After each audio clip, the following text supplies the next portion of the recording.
دا خلک څوک دي چې وعدې او قسمونه کوي؟ دا مداریان دي یا خوټګر دي تعویضونه کوي؟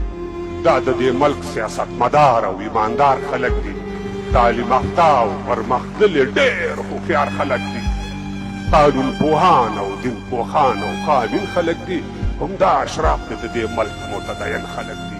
دوی چېرته خپلو کې نه یو بل ته ګونډې ورکړي، نه پردي پال دي نه یې پردیو ته هډې ورکړي. دوی خبر نه دي چې پر غرو یا زغن تار تېرېږي، د دې لګښت څوک ورکوي، د چا په لار تېرېږي. دا یو لوڅ راز دی، بیړنی خبر، ضرور خبر دی، پر دغه پېښه له شپانه تر جمهور خبر دی. څوک به درو کاندې خیري، څوک به په زیاړې توکي او تاریخ به ستاسې پر قبرونو باندې لاړې توکي.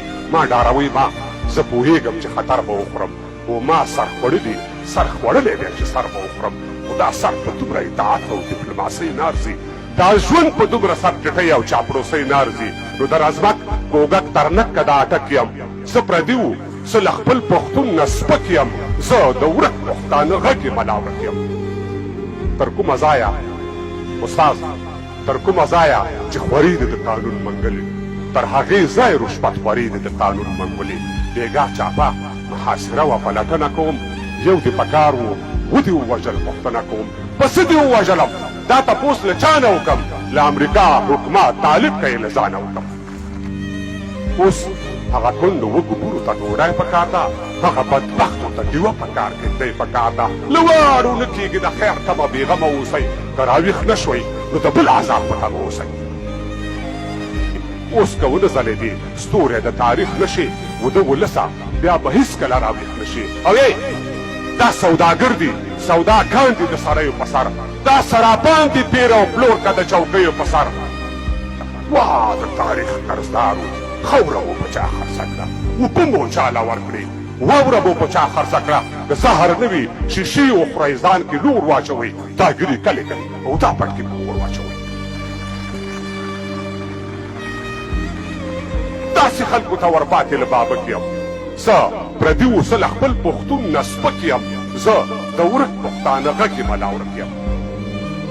کله راځي بیا چې راځي ثبات بیا څه ته وایي؟ زه نه پوهېږم چې سیاسي ثبات بیا څه ته وایي.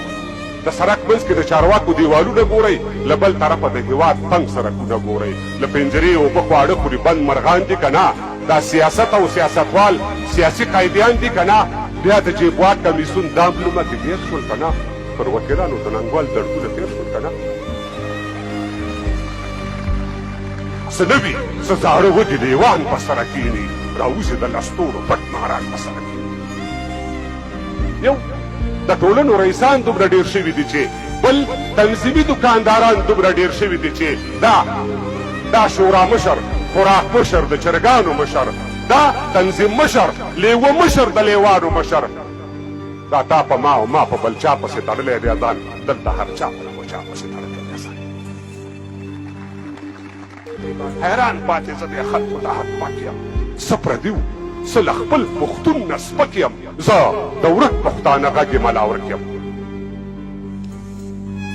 هغه اوس پروت د مرګ په ستوري کې بیمار د ژبې، د هېواد لوی وستا صمیم لوی څوکیدار د ژبې، په دومره شتو کې د پښتون وطن ګریوان په دې حال، سبا ناګار وګورئ بله ورځ کاروان په دې حال. او دا د ادب په هسک موږ ستوري شاعران نشته دی، په لر او بر کې پښتانه نور لیکوالان نشته دی. دا پنځه لر او پنځه بر ناست دي تېر کال منځي، په 10 کسانو باندې دومره ستر خوشحال منځي.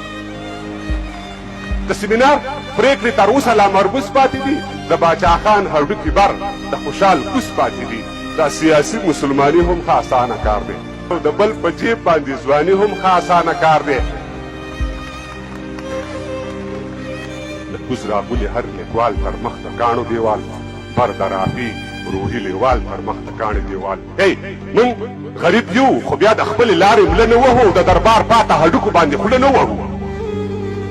موږ پر بالښت نه، پر دا خپله سنګل خوب کړی دی، دوی له عمرونو د دربار تواجدوب کړی دی. او زه حالات لرې دې څارمه ځیرک یم، زه پردي وو زه له خپل پښتون نه سپک یم، زه د ورک پښتانه غږ یې ملاورک یم.